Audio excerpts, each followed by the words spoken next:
I have that voice. Annunziato. Mandalaro Galagisto. No, don't. Arriva pure, l'agista, è vero. Questa. I'm out of order. You're out of order. Al Pacino has a voice that is almost impossible to mistake. The unusual pauses, the way he stretches certain words, then suddenly explodes with emotion without warning. And over the years, nearly every artist in Hollywood has tried to recreate it in their own way. Bill Hader didn't start with one of Al Pacino's famous lines. He focused on the rhythm, the look, and the way Pacino suddenly raises his energy, then let Conan experience the rest for himself. It's like, I love film. I love women. I love wine. I love kangaroos. Hey, why not?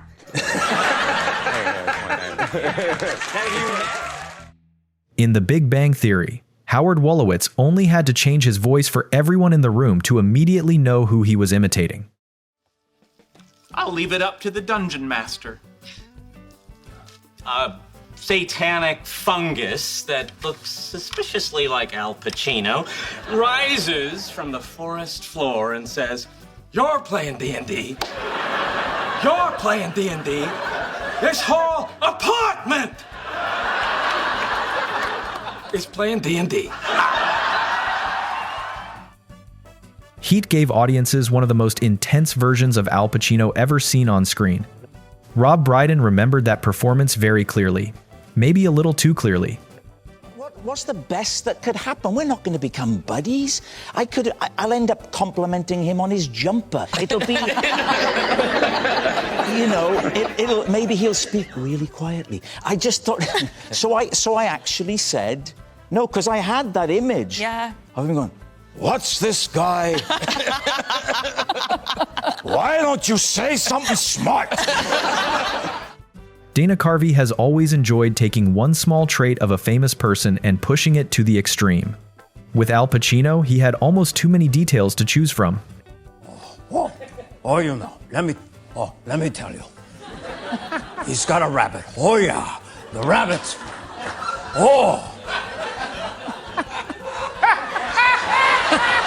You know, oh.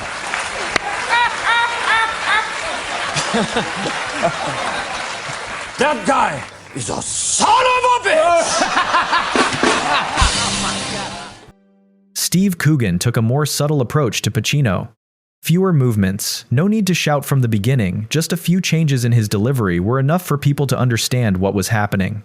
A scene that I really love where you're with your co-star in the film and you start both doing dueling Pacinos, Al Pacino impressions, because you're very competitive with each other. Yeah, I wouldn't call him my co-star, I'd say he's a supporting actor.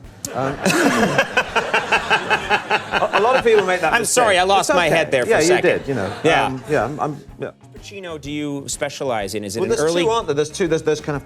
There's the Pacino that took place in The Godfather years ago when he was a younger man. Right. And he speaks like, you know, you disrespect the family. Right. And then now, it sounds a lot older and much more loud. I guess occasionally he'll shout for no reason, like loud, like that. At the Toronto International Film Festival, several actors were asked to attempt the same challenge. The results showed that everyone remembered a completely different version of Al Pacino.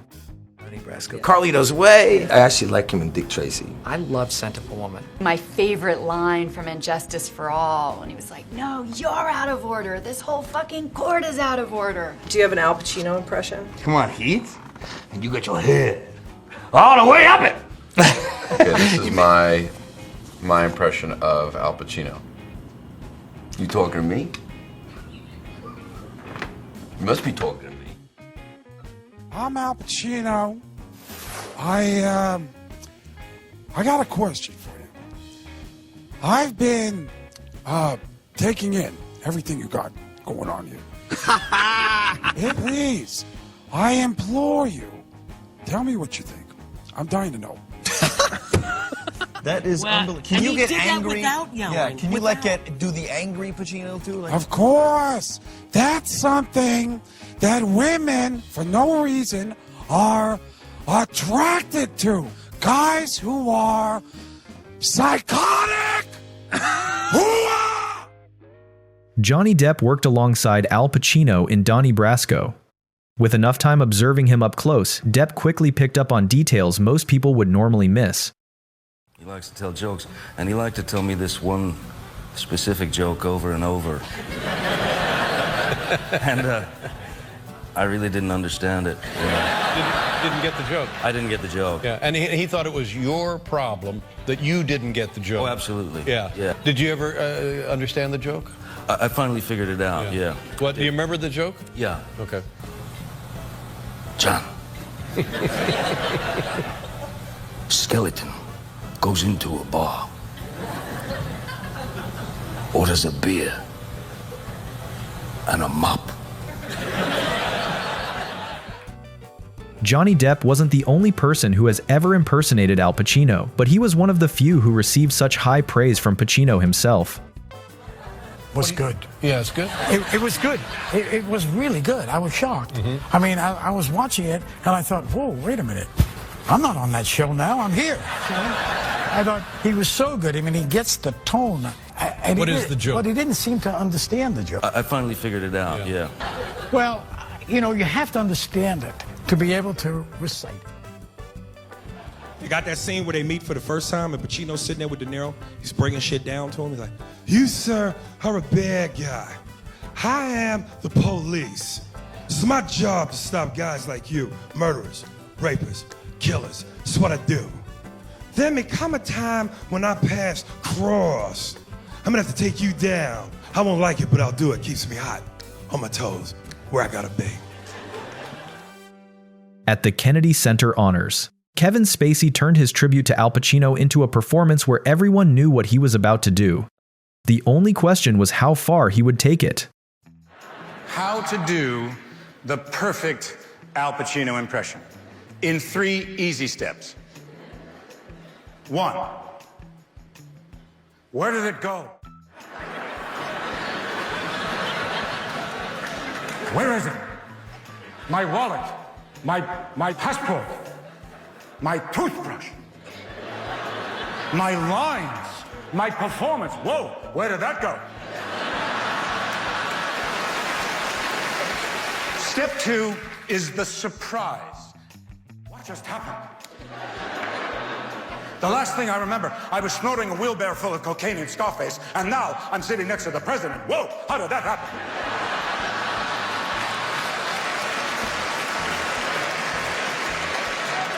And then finally, step 3 is the huff.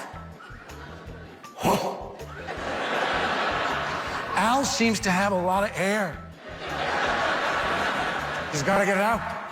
Whoa, hoo-ha. I blow it out, but it just comes right back in. When Kevin Spacey reunited with Al Pacino on David Letterman's show, he didn't need a huge stage. This time, the real challenge was sitting right beside him. Find the Kevin. Kevin, how are you? Nice to see you. Oh, shut up, Dave.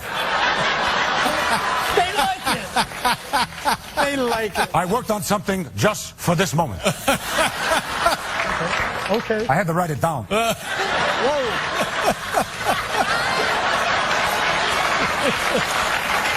Okay.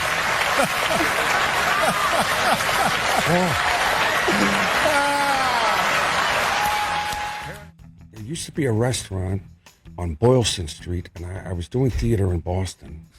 And I would go there, and they had the freshest cherry stone clams you ever had, and a clam chowder. The clam chowder would knock your teeth out. Ladies and gentlemen, fantastic.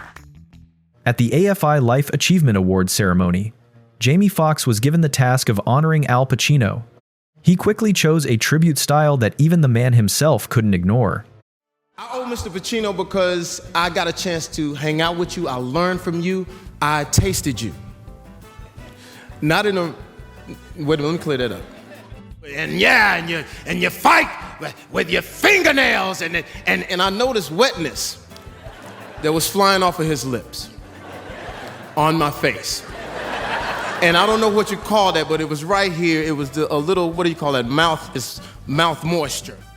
Fight and you ride. And every F and T and S and P, it was crazy. I needed a little. Chaz, I got an idea that I want to run past you. It's an idea inspired by your movie, A Bronx Tale. It's a list of women that I've banged called a box tale. Let me tell you something. That is great. That is great. Chapter 1. Goldie Hawn. How do I taste, Kurt? That's box tail. Chapter 2. Mia Farrow. She likes it in the shitter. That's a box tail. Chapter 3. Beverly D'Angelo. She let me pee on her. That's a box tail. Some people capture the voice. Others focus on the eyes, the pauses, or the sudden bursts of intensity. No matter how he is recreated, Al Pacino remains one of the few actors in Hollywood who can be recognized after just a few syllables. Put Robert De Niro in a dryer, you get Al Pacino. You get the downside version. That's what you have right there. And tonight is about the work. And one measure of a man's work is a number of classic movie quotes he has recorded in the history books. For example, in the movie Insomnia,